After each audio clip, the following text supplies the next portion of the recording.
Parkside.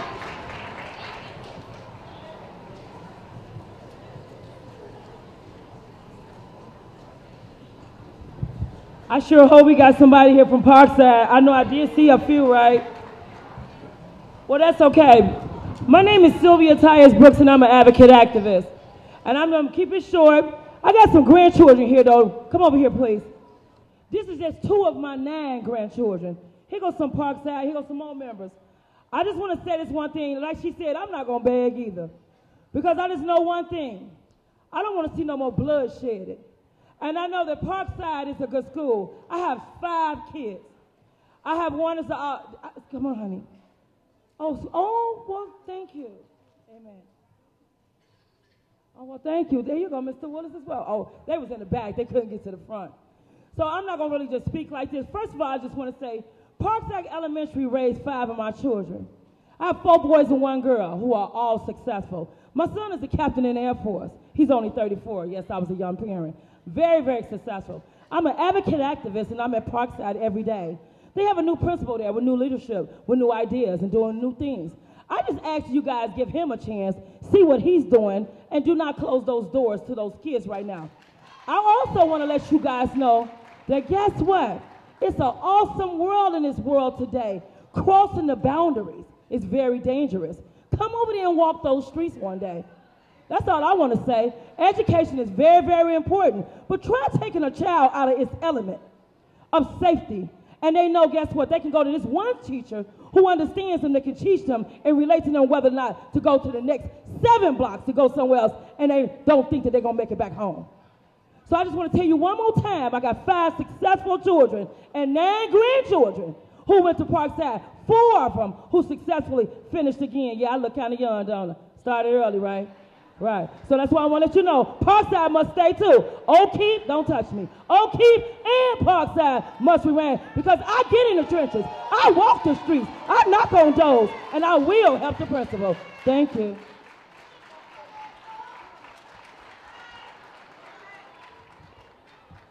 Good afternoon. My name is Deborah Gardner. I am one of the many teachers at Parkside. You know, we can go on about how wonderful Parkside is, but we have really, really struggled this year. We have been struggling for years, and we've had principals and principals. So when you say you're going to close us up, you should have first looked at the point that you have switched principals for us, every 4 years, every 3 years. We have gotten the AEIO, now we have Ms. McDade, and she's the person who has been in our school. I've seen her more than I've seen anyone out of the 17 years I've been teaching. And so she's coming in and she's trying. And so we have a principal who has come with new innovative ways to work with us. He has taught us how to do data, which we had never been taught how to work with the data, how to read it, how to develop programs so that we can be able to teach our children the best we can. I can tell you that I've been there. I've seen children come and I've seen children leave. But you know, one thing that they know is that more than anything, that we give them what they need. And so if you close us up, if you close them up, they already have so much mistrust. They have so much things that they're looking at people for. So they would probably feel as if we're turning our back on them, we're leaving them, and we're not doing our job as teachers, and we're not doing our job as administrators. And so if you look at the point that we have a new principal and he's just starting, and he has already made a lot of changes. We have new teachers, younger teachers in the building who have new ideas, new things going on. We have never had new computers. Never. I've been there since 1996. And I'm telling you, every time I got computers in my room, they were always used computers. This is the first year that I have gotten new computers. That I've gotten, he's given us new iPads, new things to work with, new things that he's taken out of his pocket. He has come to the point where he's trying to get us so that we can catch up with everybody else. So you say you're closing us down, but then I ask you, how can you hold us accountable when you don't give us what we need? You don't give us what we need. You give things to other schools, but then you take this school and you don't look at the point that we've been changing principals more than anybody. Then I've been there, I've seen 10 principals out of the time I've been there. 10. That's ridiculous. How can you get into any consistency? How can you get into anything? I'm asking you, before you close us down, to look at the point that you haven't given us anything. You've given us nothing to work with, not anything whatsoever. So now you've given us a principle and you've given us a sense of hope, and now you want to shut our doors. I don't understand that, because you're trying to say that we're not doing our job, but then you're not doing yours. You're not taking care of what we're supposed to be doing. To close the doors down and to say that you're going to shut us down when there's no school. So our children have to either be bused, they have to either get to know a whole new set of people, or they have to be cross Stony Island or cross Jeffrey. I think that that's ridiculous, because would you want your child to go there? And so would you want your child to have to cross Big Street? Would you want your child not to have anything? We struggle with having paper. We struggle with having anything that's new. We struggle with all this. So now you give us somebody who's willing to work with us, willing to help us, willing to teach us, give us a chance to have meetings where we work together and we're building a unity and we're building everything. And I got 15 seconds, so I'm going to say this.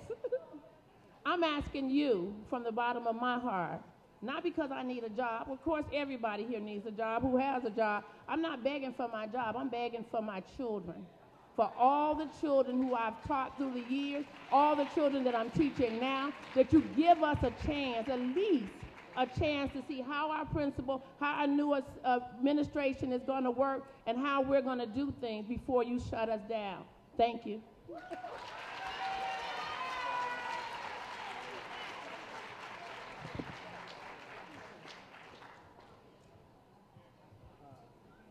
Good evening. Okay, I'm sorry. Is it time? All right, so Parkside, you guys have used your time. We want to get through the list, so we'll call you back up once we finish all the schools, okay? Powell.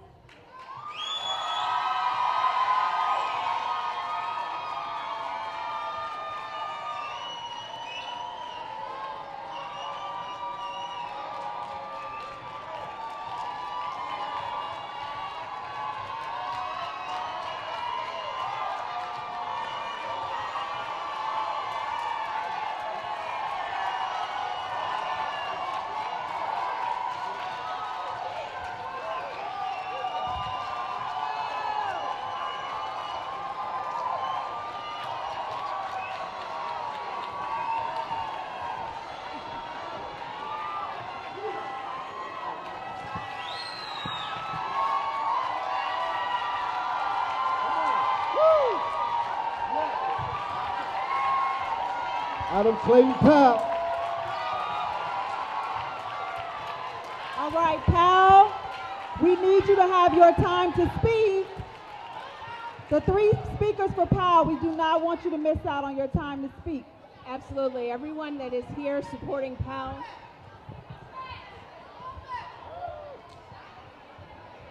Yes, please.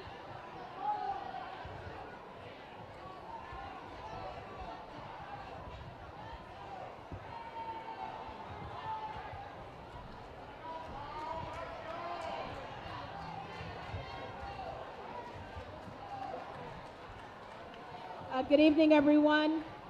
Those that are supporting Powell, we're asking you to stage up front now. While we're getting on stage, we want to thank our friends of the program. That includes our elected officials, our family members, our friends. I'm sorry. Okay. Yes. All friends and family of Powell, please. Good evening. Awesome job, you guys. Awesome job. My name is Jocelyn Floyd, and I am a friend of Powell Academy, and I couldn't be so honored to speak and advocate for such a wonderful school that somehow made it to this list. Now, just recently, we were a level 1 school, and all of a sudden we became a level 2 school because it was claimed that we were underutilized, which was not accurate information. We're located at 7511 South Shore Drive in Chicago. We are on the lakefront, which is prime real estate for those of you that may not know that. We're an award-winning building school. We received an award and we've received nomination just this year. We've only been in the building 2 years, and already we're on the chopping block, and we're confused as to why when you claim that we're underutilized. It seems as though underutilization is a means of taking over and creating havoc within our community with our students. So upon researching the information that you've provided, we like to offer you some solutions and partnering with you in the hopes of keeping our school open. Now, as we talk about utilization, we have to talk about ancillary programs. Ancillary programs include a science program with a lab. It includes a music program with instruments. It includes an art program, 2 technology labs, a parent community resource center, a family room, a female mentoring program with Girl Scouts, a male mentoring program, a reading program, a library that is comparable to a Chicago public library, a gymnasium, a dining facility, algebra, math program, Spanish program, and a special needs program. As again, it is alleged that we are underutilized.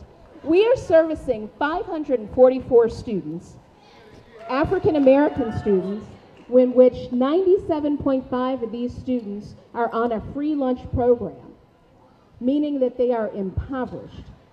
These are students that are making challenges, overcoming challenges daily just to get good grades and graduate. We're going to talk about attendance in a moment. But ISAT scores, which is clearly important to all of you as it is to us, as we have continued to increase our show rate in academic achievement as it relates to the ISAT, we have been successful in this area for the last 5 years in a row. Since 2007, our ISAT composite has increased from 48% to 77%.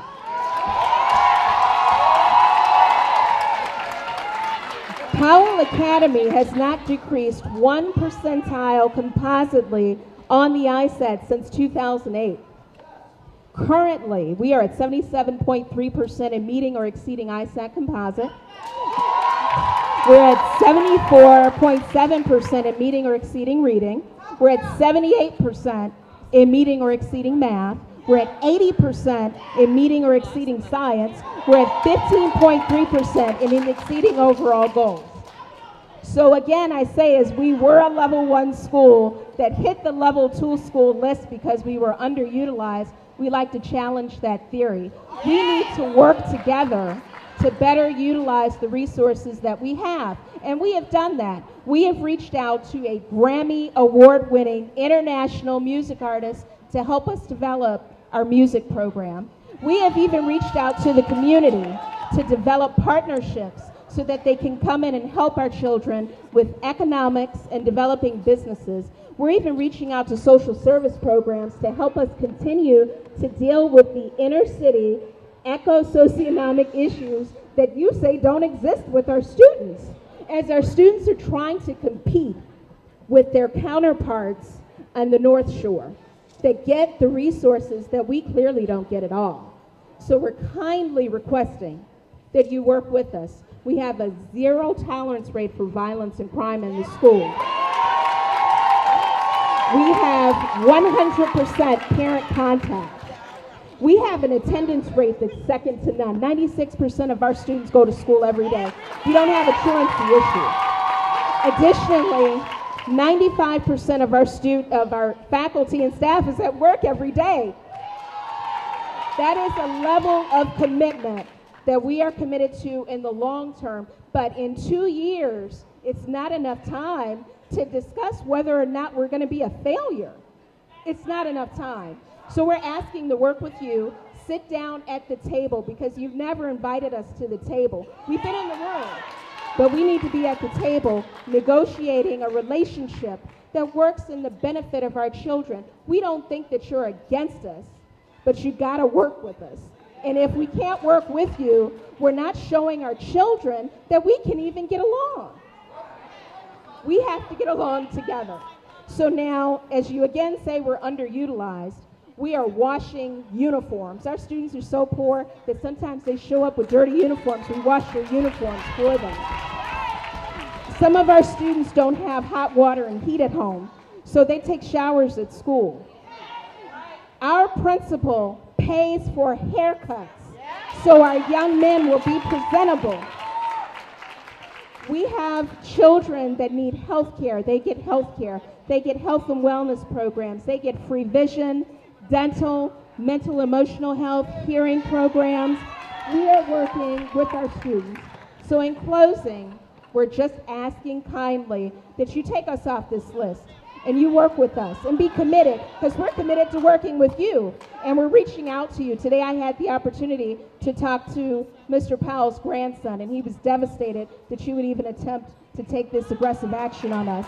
We have a video for you to see along with our information. We want to thank you for your time and we expect your support.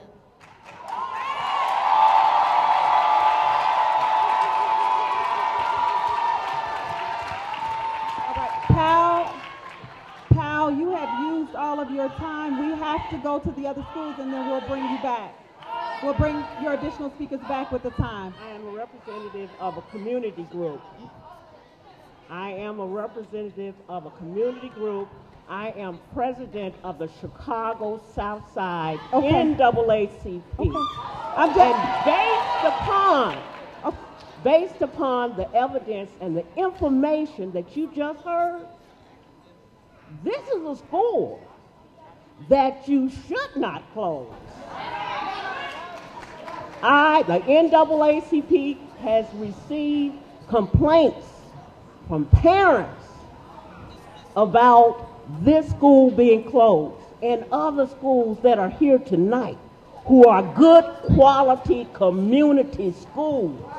We don't want those schools to close, and we will be investigating all complaints. So people, parents, I have complaints here tonight.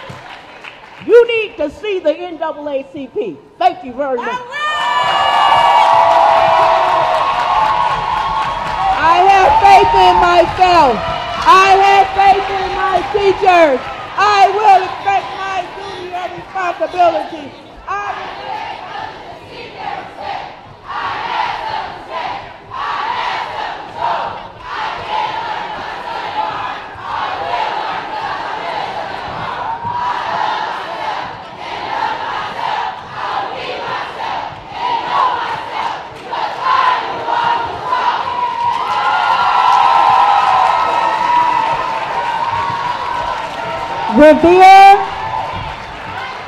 Revere, followed by Warren.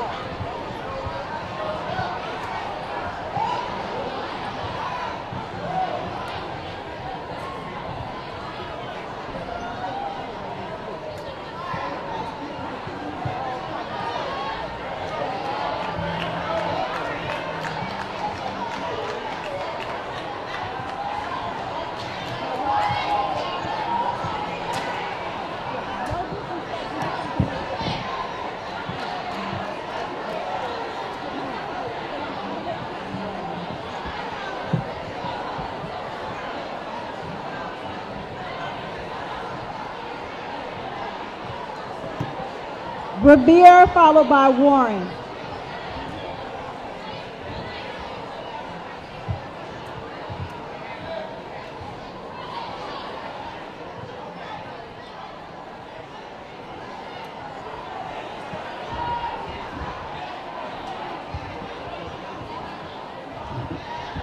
Hello?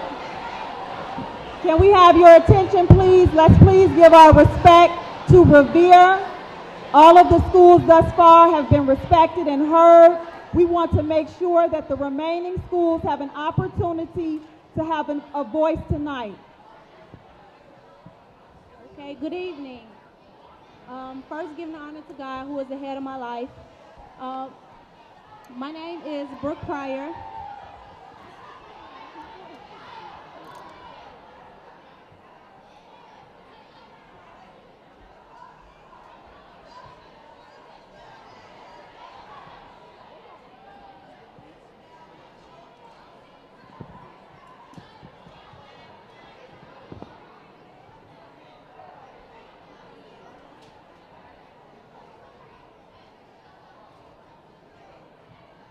Sorry, Revere. Go ahead. Come close to the mic, right. My name is Brooke Pryor, last name Pryor.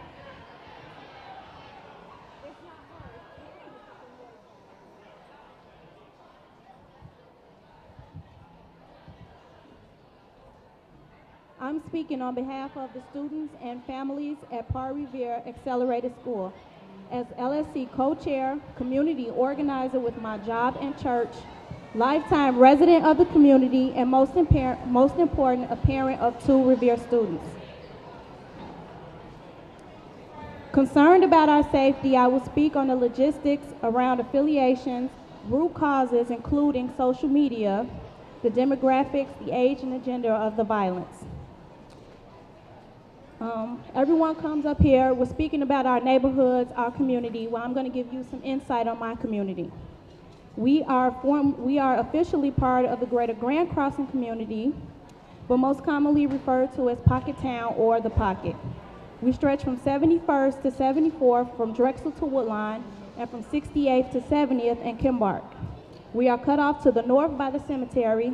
We are cut off by tracks and a viaduct to the east. We are a relatively small community, but very tight-knit. For generations and generations, there has been a consistent feud with the neighborhood to the east of us under the viaduct, which is known as Surcon, which also houses James Madison Elementary School. As a community activist and doing work with my church, I get to interact with both sides, and violence is an issue on both sides. Violence. The media is flooded with homicides of youth and innocent bystanders. Can you hear me now? The media also portrays these as gang shootings, when the issue is now larger than gangs. The issue is no longer just gangs. The issue is neighborhood to neighborhood and sometimes block to block within these neighborhoods. And this is what's going on between the Pocket and Surcon, which is going on between Revere School and Madison School. And it's now starting as early as 4th and 5th grade. That's meaning as early as 8, 9, and 10 years old, these children are fighting, which is leading to people getting killed. On October 8th, 2012, a young man by the name of Jonathan Williams was shot and killed on 74th and Dorchester. On October 17th, 2012, Clinton Smith was killed inside his apartment when someone knocked on the door and opened fire. Though the police did not have anyone for either of these incidents, they are both said to be innocent bystanders of the crime that happens between the Pocket and Surcon.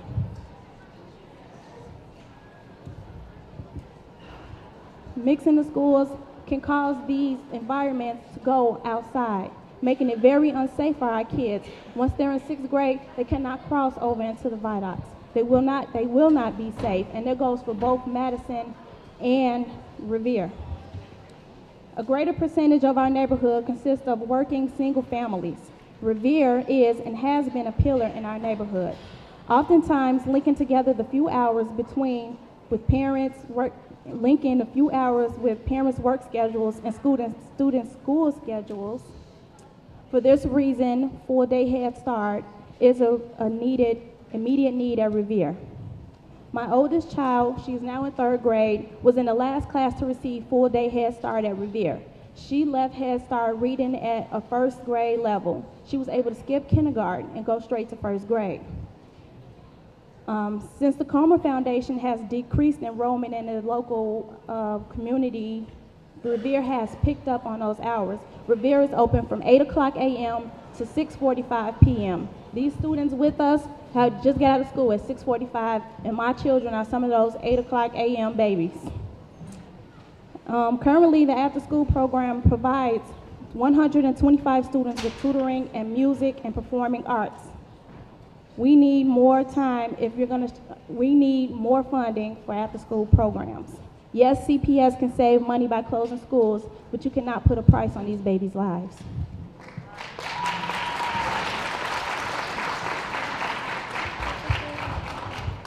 How many minutes I got?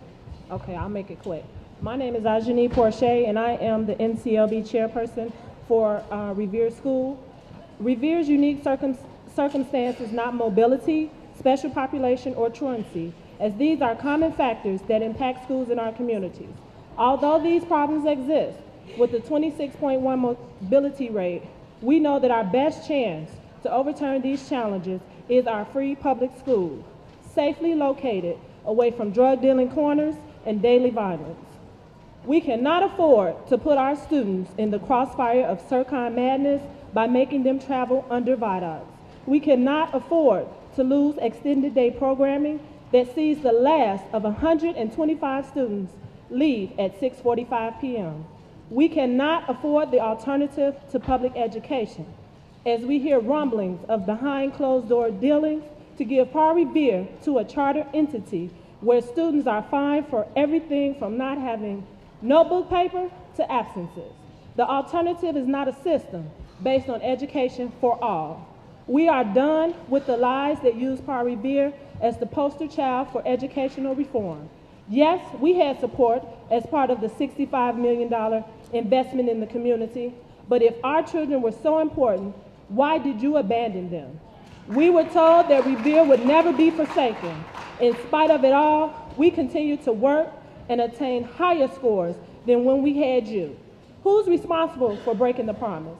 When you left, you took security, teachers for small class sizes, a full-time social worker, and much more.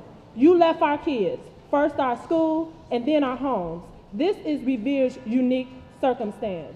Is this about children or property? Can you answer that question?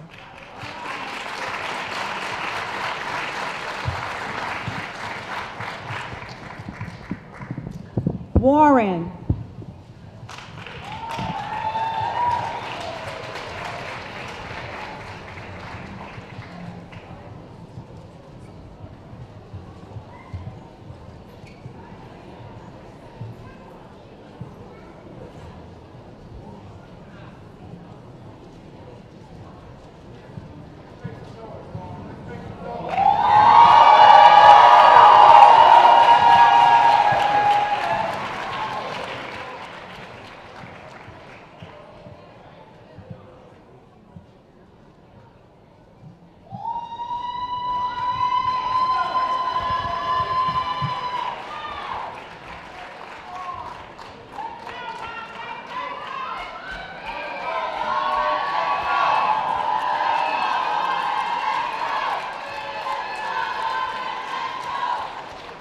Good evening. My name is Roxanne Young. I am a teacher at Warren Elementary School, and I'm here this evening to bring you the facts on why Warren Elementary School should not be considered for school closing.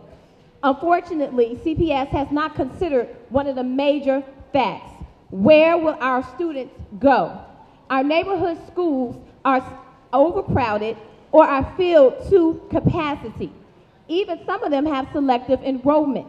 Our students would dare to have to travel 13 blocks into neighborhoods that are infested with gangs. And then they will have to go across streets such as 95th Street and Stony Island Street. We have to consider the safety of our students. Fact 2, CPS has inaccurate data. They have us as 314 students enrolled. We have 330 students enrolled.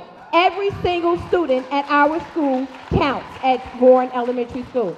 Fact 3, we have buildings, we have classrooms that they say are not utilized, when in fact they are being utilized.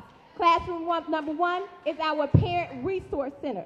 In that room, we have resources for our parents so that they can come into our building. They can use these resources to help their students at home, because we know that it does not just take the teacher. It's the teacher, the parent, and the community to help educate our students.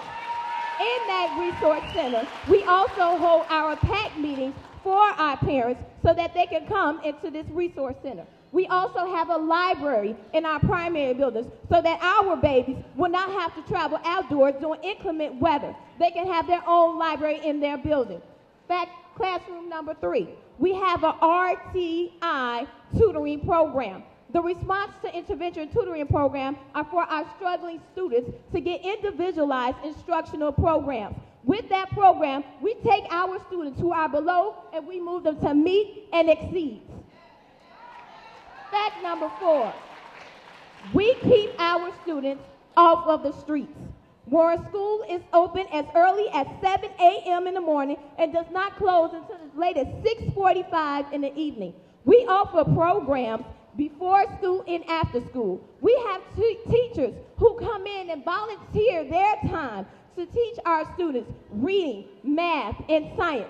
We have teachers who come in to coach our students in volleyball, softball, track, cheerleading, dance, whatever. You name it, Warren has it for our students. We have clubs and we have programs for our students to enhance our instruction. We have a science club. We have a technology club. We have a chess club to promote critical thinking. And we also have partnerships with the Museum of Science and Industry as well as the Nature Museum. At Warren, we believe in keeping our students off of the streets, and we believe at keeping our students safe. CPS, please consider the students at Warren Elementary School.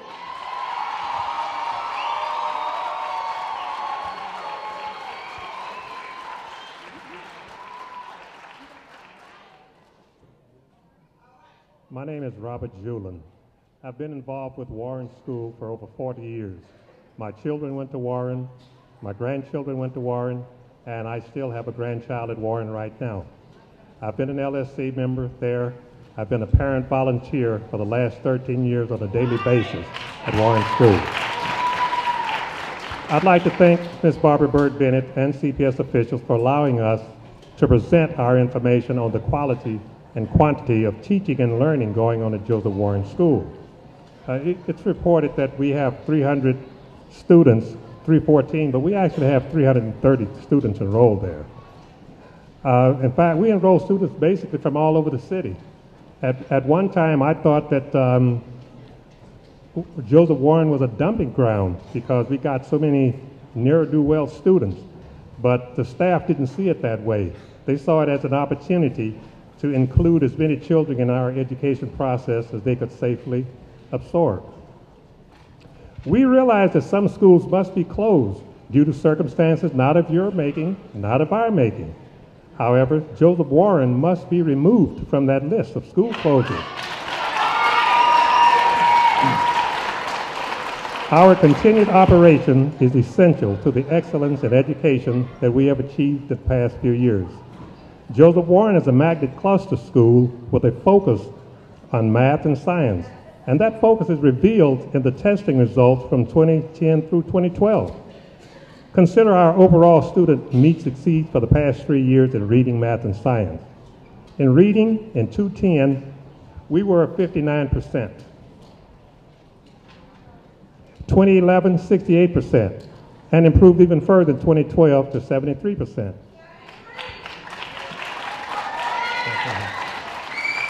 Math went from 69% to 72% and increased again in 2012 to 77%.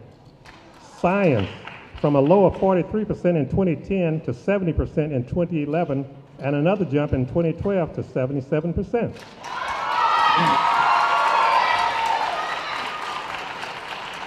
Extrapolate these figures and you can see we are on track for some very significant improvement.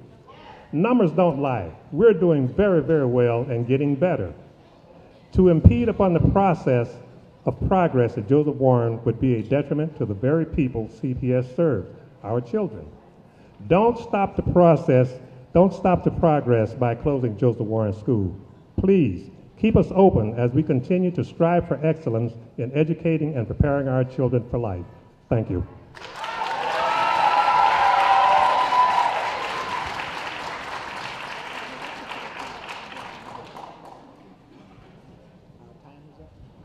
Towns, we only have 2 more so he can go. Okay, thank you. To this illustrious board, my name is Ato Ali. I represent a community where Warren School exists. I also served as the local school council chairperson of Warren School for well over 25 years, I believe. And I want to share with you, if I may, some concerns that I have, not only as a parent, but also as a community leader, and also as a past chairman of the local school council. First and foremost, My concern lies with the safety of our children. Many of our parents can't afford to pay the high cost of busing their children to different schools. Warren is in close proximity to the many homes of the majority of our children, and also by that proximity, it is accessible and it is easy for them to walk to. When they walk, we can see them coming from 4 or 5 blocks away. You see, we have a parent patrol, as well as our security staff, who is posted on each corner of our schools every day. If you close Warren School, our students will have to walk under viaducts, cross two-way traffic streets like 95th and Jeffrey, and then travel through gang-infested territories. According to the Crime Watch, Jeffrey Manor neighborhood is riddled with armed robberies, burglaries, and assaults. We are tightly linked to the community. We have partnerships with the Compassionate Church, Trinity Hospital, CTA, and Chicago State University. They provide after-school programs, tutorial programs, coats, shoes, socks, and uniforms for our children in need. I want to really highlight Warren School's disciplinary program. We have a "We Are Family" policy, and the students truly believe that they are an extended family of each other. The students have a Warren chat that builds teamwork and unity. We have a principal for the first time, and over 30 years that I've been involved in education, sings a happy birthday song to every student on their birthday in the school.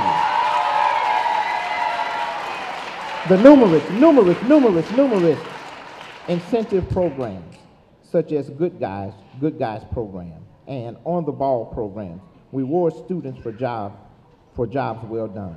Our students don't fight. We might non-violently disagree, and this will soon become a classroom debate. Suspensions are at an all-time low, and students feel safe, and they love to come to school. I would like to deeply appeal to all of you. Please, please, please, remove Warren School from that list. The facts state we don't belong there.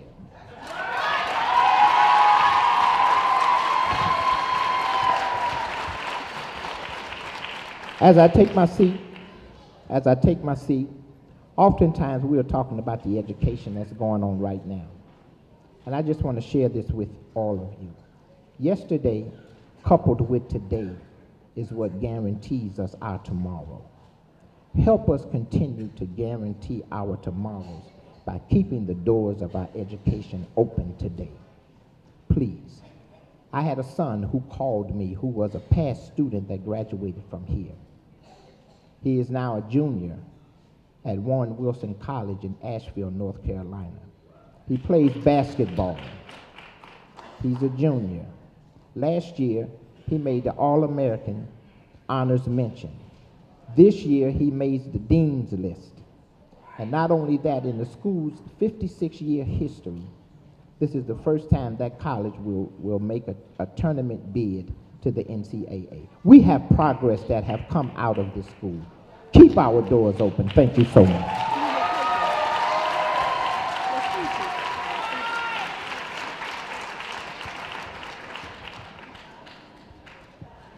Ms. Young, yeah.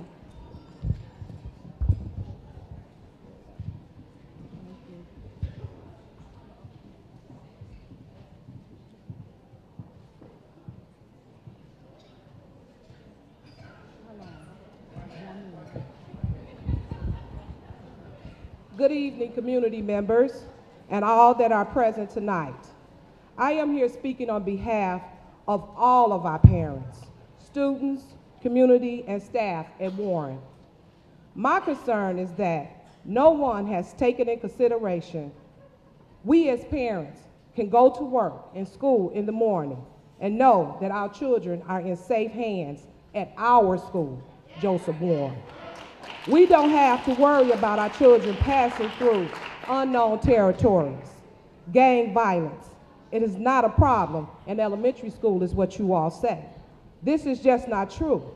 Middle school children from the ages of 12 through 14 are most targeted because of their maturity level. CPS says we are not at 300 students on the 20th day of school, our data shows we are. We are currently enrolled with 330 students now. We also stand in knowing that from shown data, Warren has strengthened the growth in our children academically as well as socially. Many of us as parents have been able to better help our children academically and financially because of the parent room that is being utilized to have parent workshops, job skill programs, homework help, and many other programs. Yet you all argue space utilization. The couple classrooms that you are saying do not hold students, it is actually holding them. Outside of the parent room, we are using one of our rooms as a primary library, in which is accessible for our primary children to support their age-level learning.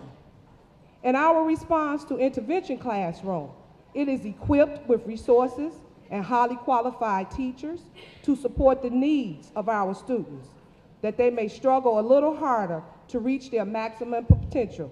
So we will pull these students daily in a small setting, and we work with them to bring them to exceed levels.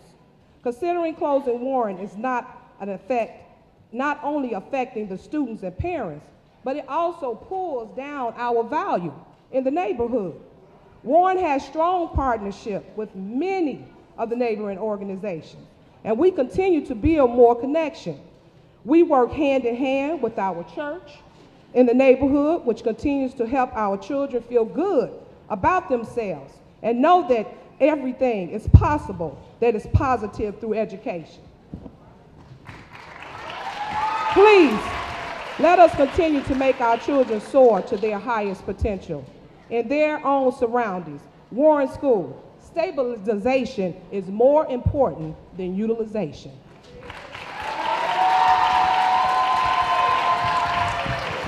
Thank you, Warren. Yale, representatives from Yale.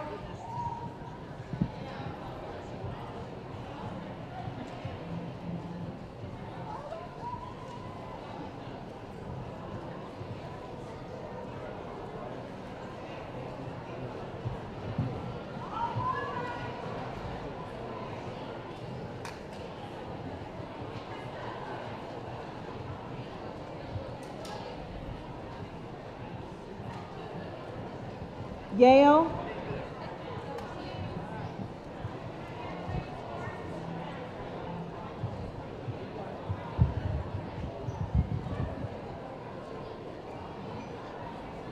My name is Stephanie Patton. I'm a parent advisory council president and parent of a 7th grader at Yale Elementary School. My child has been at Yale since preschool. He hopes to graduate from Yale like his older brother, who is graduating from Team Inglewood in Inglewood this year. He hopes to graduate from Yale like, I'm sorry, I already read that. Yale is an anchor and a hub in our community. We have numerous programs and services offered to children and families. We have Real Men Cook at Inglewood and the Inglewood Garden. We hosted the History Makers program. In 1997, the Yale Club from Yale University adopted our school to provide tutoring and mentoring services to our students. If Yale was to close, where would our children go? Can you guarantee their safety? Even if you do provide transportation, the children's day is going to be even longer. You need to know some great things that are happening at Yale. Our teachers are striving to raise students' achievements in reading, math, and science. Teachers are providing rigorous instruction that is differential for all students. Teachers are receiving focused professional development training to prepare our students. Yale administration is working hard to bring in creative programs to meet the social needs of our children and families. We have letters of support from Alderman Sawyer, the Cliff Kelly, the Children Home and Aid, the Yale Club of Chicago, Jeffrey Ballet, Ravinia Angelic Organic Learning Center, and Real Men's Cook program. Thank you.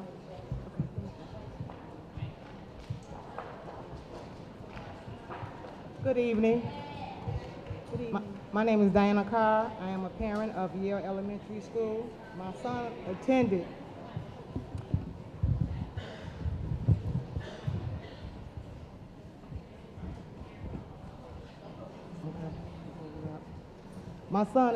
Yale at the age of 4. He's 13 now. I sat on the board as the vice president of the local school council, president of the NCLB council, parent patrol. My greatest concern is gun violence. If you close Yale, can you guarantee the safety of our children? Look at the death toll of our children who were gunned down. Cemeteries are filled with our children than people who are dying of health issues. Just last week, 3 young ladies was gunned down by gun violence. The board is more concerned about test scores and utilizations of the school, but as a parent, my concern is the safety of our children of Inglewood. If you close Yale, God forbid that anything should ever happen to our children, who do we hold responsible? Can you, the people who are trying to close Yale, can you guarantee that our children of Inglewood will be safe if you close Yale? Then if you can guarantee me and other parents and grandparents that their loved ones won't be in danger, then close it. But if you all don't want the blood of our children in your hands, then leave Yale open.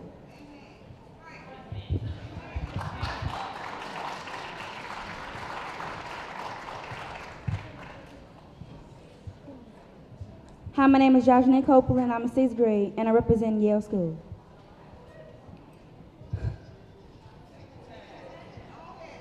Yale is all we have. If you close down Yale, where will we go? I entered this school in kindergarten. I want to graduate from Yale. If you close down this school, where would it leave me? In a new school with strangers, people who pick on me and don't believe in me or my success?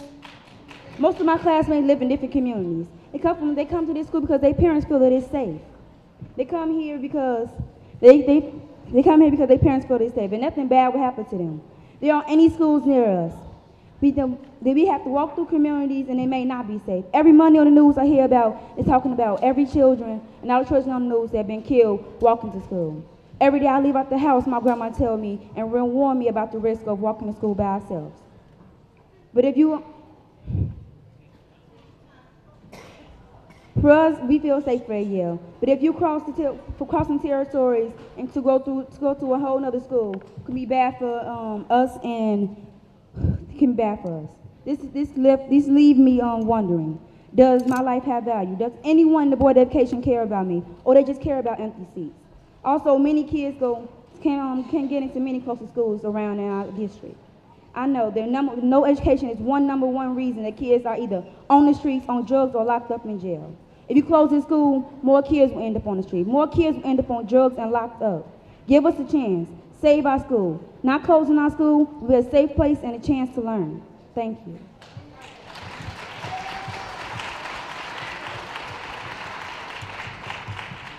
Good evening. My name is Yvette Moyo, and I'm a 6th Ward resident active in solutions at Yale Elementary School.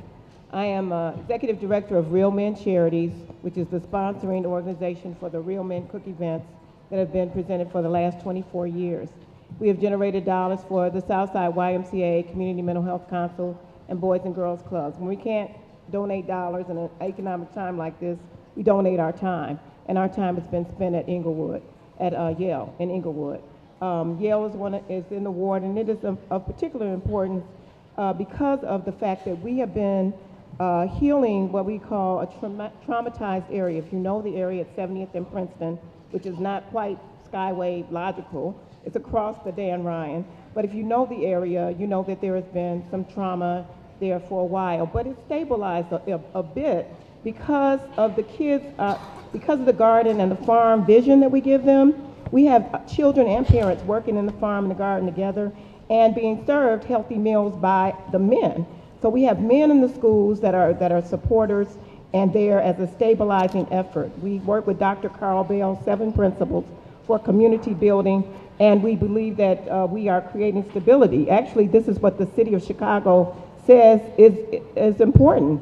in the recent study of recipes for success, and I'm reading now from Cliff Kelly's letter. Cliff Kelly is a commentator on WVON radio who went to Inglewood High School, and you have his letter in your package. But what he's saying is that everything that the city says that they want for healthy schools is happening at Yale right now. We planted the seeds, but we have to allow what we've put in, what we've invested in the last 2 years to grow. The garden is right next door to the school, Yale Elementary School. Across the street is the farmland, which is called the Eat to Live Farm Development Program. Next door to that is a house. So, you know, that we are looking at a healthy campus, which is a hub of Inglewood's health area. Think of it as the sunshine and the rays of light are shining out into the community.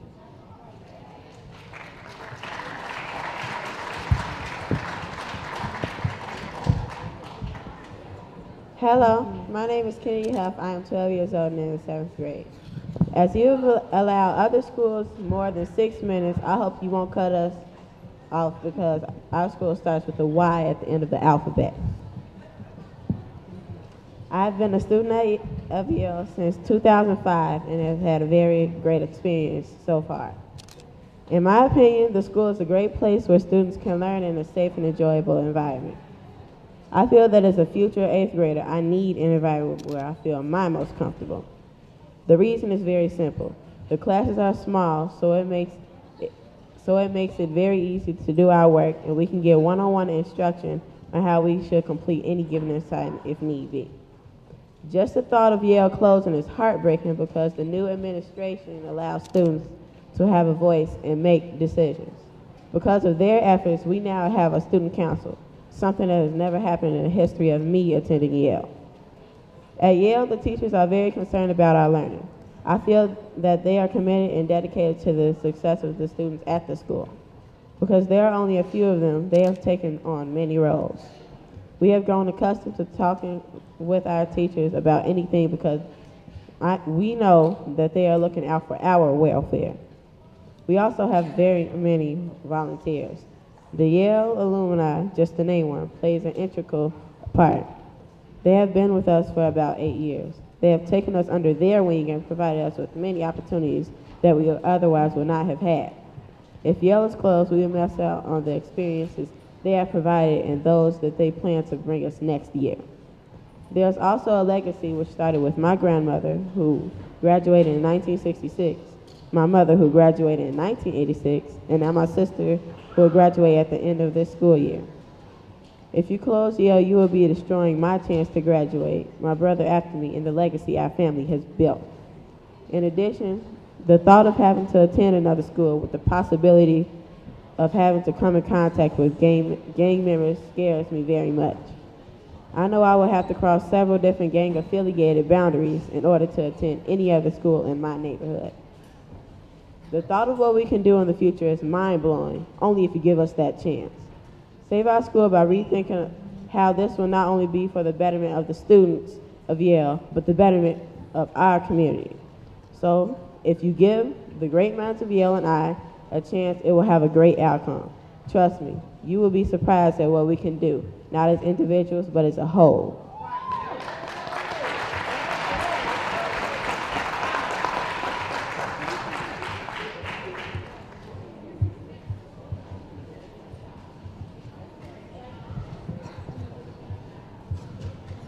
Okay, we have about 5 to 6 minutes remaining before we close out the session, and we have some community members who have signed up to speak, and so we will begin calling them now.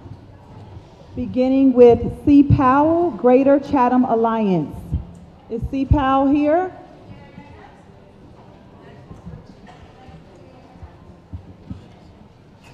While they're coming, I just Alderman Harris to acknowledge Warren Elementary School, which is not mine anymore, and it's in the remap, but it's such a part in the fabric of the community that I represent.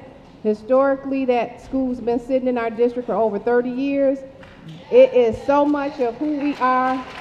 I recently invested $200,000+ on a signal light to help those children cross the street and get there safely. So that community is so much a part of who Calumet Heights is and part of who we are.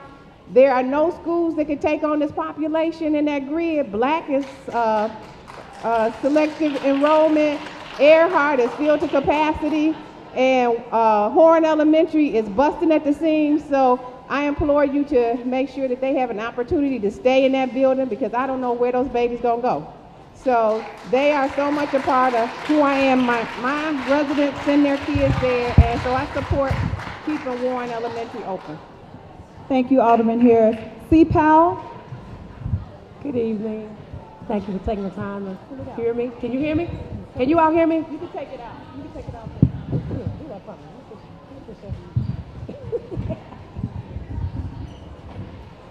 Thank you, guys.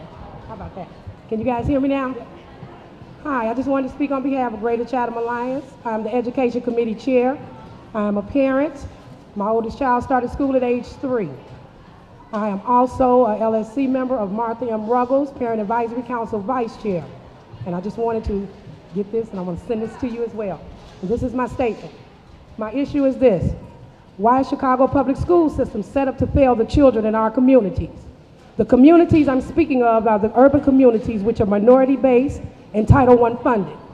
The Board of Education seems to have systematically allowed these schools to fail, because other than failure, what reason would there be to allow a school to remain on academic probation for 4 years before the implementation of a corrective action plan is even considered?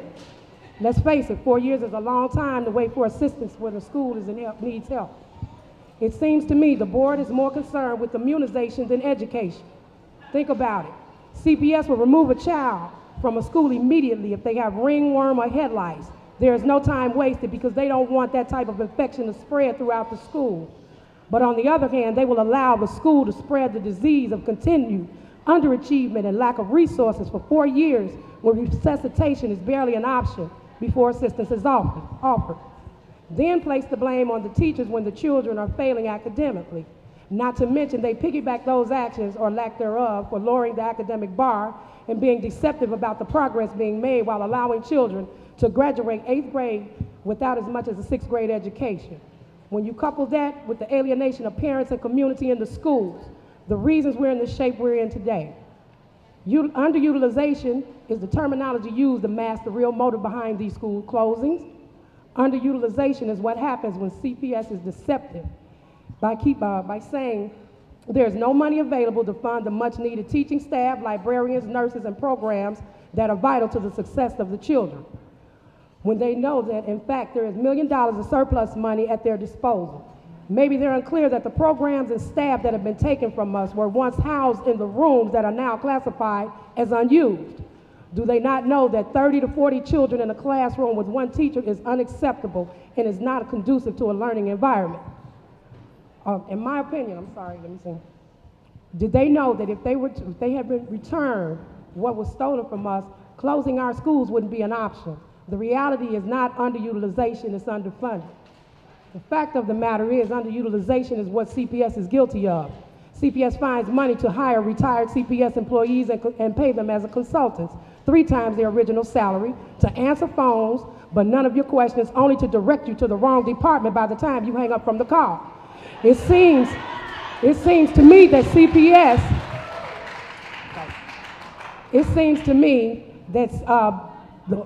since CPS is so concerned with underutilization and closing facilities, they should start at 125 South Clark, because that building has more unutilized space and unnecessary employees than any 15 schools in Chicago combined. So let's be clear, CPS is not concerned with educating neither our children nor their safety.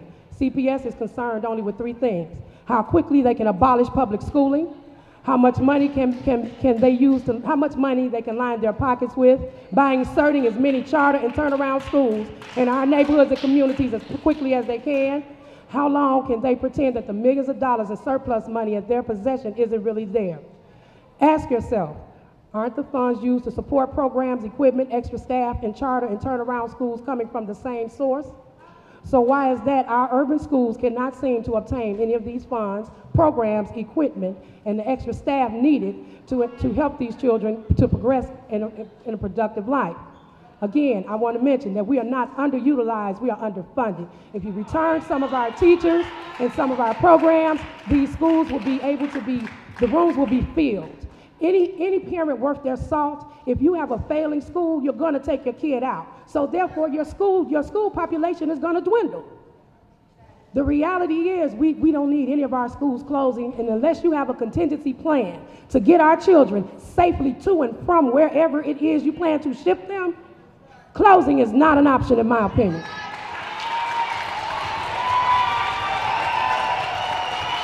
Next we have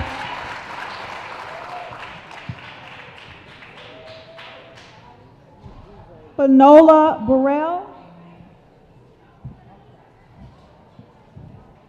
Finola Burrell. Is Finola Burrell here?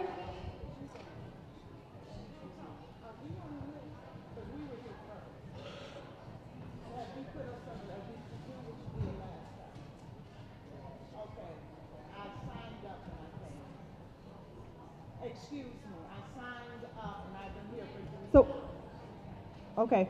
Okay, don't start. Shatanda. Okay, no, I signed. Mr. Martin.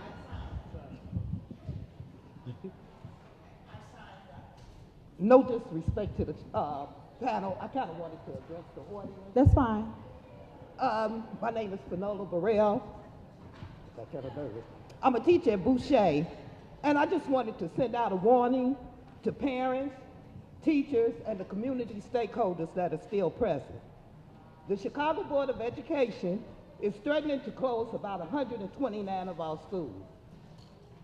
Do you know that in the Skyway network, they want to close 10 elementary schools, which is about a fourth of the elementary schools in this area. Other hard-hit areas include Burnham Park, which is 24 schools, Inglewood, 19 schools, Austin Lawndale, 19 schools, and other schools in the black and brown communities. The board is using underutilization crisis to justify the replacement of neighborhood schools by privatized charters. CPS is famous for saying, children first. If our children come first, would CPS close all the schools in black and brown communities? Would CPS spend a lot of time and effort to justify closing our schools? Would CPS destabilize our communities? Have not shown a transition and safety plan for affected schools. They haven't listened to parents and community leaders about risk of losing dedicated teachers and increased safety concerns. If this is what they mean by children first, I hate to see what their list would look like if they came last. Remember, none of us are safe until all of us are safe. Let's take a stand and not allow CPS to close any more of our schools. Call CPS CEO Barbara Bird Bennett at 773-553-1500 and demand her to stop closing our schools and privatizing public education. She must put an end to education apartheid in Chicago public schools. Thank you. Ms. Shatanda? Excuse me. One of the things I did want to say to the panel here, as Alderman Sawyer said, the process is flawed. We have community people here, and we have people who live in these communities. They don't get paid. They're not on anybody's payroll, but these are our schools. We're taxpayers. We're the ones who come up here to speak about the things that are going on in our community. Everybody else is taking a check home. We speak for our community. That's why we're here. So don't play us like we're nothing. When we come up here and give 2 or 3 hours of our time just sitting while the elected officials, while the paid people come up, this is where we live, this is where we work, this is our community. That's why we're here. So I just want to say, as we come out, because it does take a village. It takes a village, and our village is being destroyed. Our village is being destroyed by CPS. There's nothing anybody can say to make us drink this poisonous Kool-Aid. We are not going to ingest it. And we need CPS to understand that there needs to be a moratorium on school closings immediately. We had Rose Joshua from the NAACP who came up and told you that the NAACP will be collecting complaints. The Department of Civil Rights is collecting complaints. And what I'm saying to you and to the community here, they have support. So when the community comes out, we need our schools to know that they have support in this community. I am the outreach chair for the CAC. And you know, we don't always see eye to eye. But I do want to be able to come up here and speak. As for the schools, and it's a painful thing, because not only have my children, I had 4 children that went through these schools for 25 years. I taught in these schools for 23 years. And every last one of these schools I've been in, these are my friends. These are my colleagues. These are my neighbors. These are the people in my community that you are destroying. Every one of these schools that here, there's somebody that I know in them personally. I know the principals. I know the teachers. This is our community, and we need to put a stop to this nonsense as soon as possible, because we are organizing, and we're going to fight.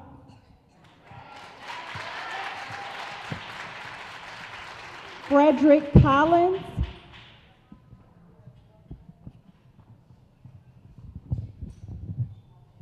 Good evening to all the parents and all the children in the schools that came this evening. You know, there are times in history when you can really see what God's children, it makes you proud to be one of them. To see all of you take your time to come here and stand up for your schools. I'm also a board member of the NAACP West Side, so it's good to see, you know, you're going to be attacked on both ends, South and West. One of the things we want to talk about today, and I know you've heard all the stats and different things like that. You know, lists, people, great thing about America is it's balanced. You know, justice has scales of balance. Well, come 2015, we're going to have a list that utilizes and says that the 5th floor is unutilized. Let's make Rahm Emanuel take this message back to him. He could be a one-term mayor. See, we all got lists too. And he has the right to send his kids where he wants to send his kids. We agreed with that. But we also have a right to send our kids where we want to send our kids to.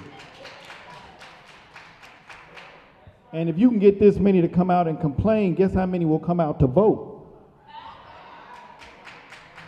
I'm so glad to see you all here, and that shows something. But when I go to the bank and I want to get that loan, I like to talk to the president. I would like to have a mayor here for one of these meetings. That's the bank president. I think that'll be more important. We understand that you're in a position you have to do what your job requires you to do.